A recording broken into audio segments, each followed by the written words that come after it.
Welcome guys. आज की इस वीडियो में हम three white soldiers candlestick pattern की बात करेंगे कि three white soldier candlestick pattern दिखाई कैसा देता है और किन किन कंडीशंस में इसकी वर्किंग प्रोबेबिलिटीज जो होती हैं यानी इसके काम करने की जो प्रोबेबिलिटीज होती हैं वो ज्यादा होती हैं। सबसे पहले देखते हैं दिखाई कैसा देता है। तो इस बॉक्स के अंदर देखिए 1 2 3 ये थ्री कैंडलस्टिक से मिलके बनने वाला एक पैटर्न है। ओके, जिसमें तीनों की तीनों कैंडल जो है वो बाइंग कैंडल्स होंगी यानी ग्रीन कलर की कैंडल्स होंगी। ओके, तो अब ये देखते हैं कि जो इनकी फॉर्मेशन होगी यानी ये जो बनेगी ये किस हिसाब से बनती हैं। देखिए, जो फर्स्ट कैंडल होगी, देखिए सबसे पहली बात तो ये कि तीनों कैंडल का जो साइज होगा वो मीडियम टू लॉन्ग होगा। यानी कहने का मतलब क्या है, जो इनकी बॉडी होगी इन कैंडल्स की, मान लीजिए इसकी ले लो बॉडी या फिर इसकी बॉडी ले लो। इनकी जो बॉडी होगी वो मीडियम टू लॉन्ग साइज होगी। ओके, और इनकी जो विक्स होंगी वो छोटी होंगी या होंगी ही नहीं।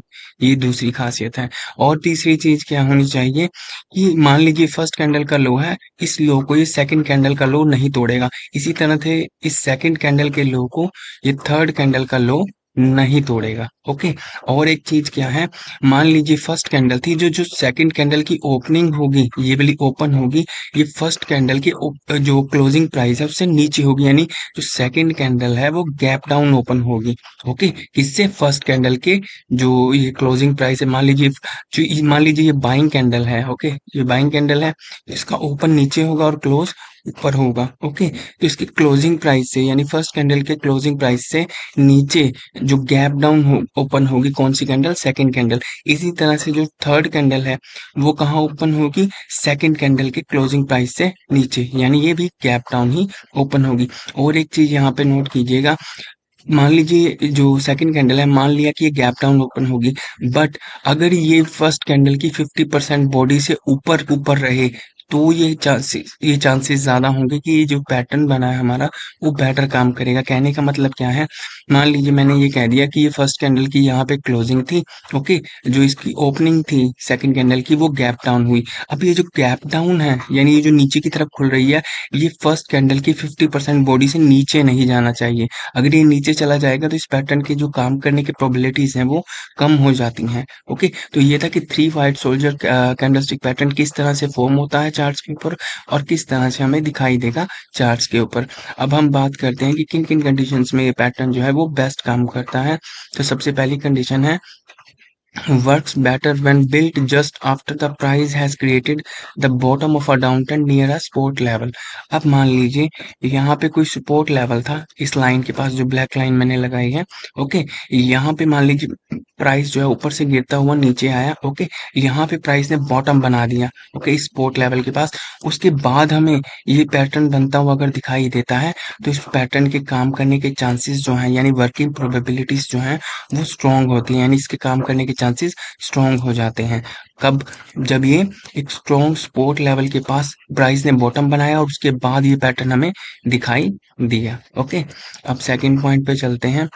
When candles in the pattern are Marubozu candles without wicks, then this pattern would have better probabilities of its working। अब इसका क्या मतलब है, मान लीजिए तीनों की तीनों कैंडल अगर मारूबोजो कैंडल हो विदाउट विक्स, यानी ये विक्स किसी की भी ना हो, ना इसकी विक्स हो, ना इस कैंडल की विक्स हो, ना इस कैंडल की विक्स हो, यानी ऊपर नीचे की ये जो विक्स हैं ये ना हो, एब्सेंट हो, तो इस पैटर्न के काम करने के जो चांसेस यानी वर्किंग प्रोबेबिलिटीज हैं तो वो स्ट्रॉन्ग हो जाती हैं और ज्यादा। ओके, अब पॉइंट 3 पे चलते हैं।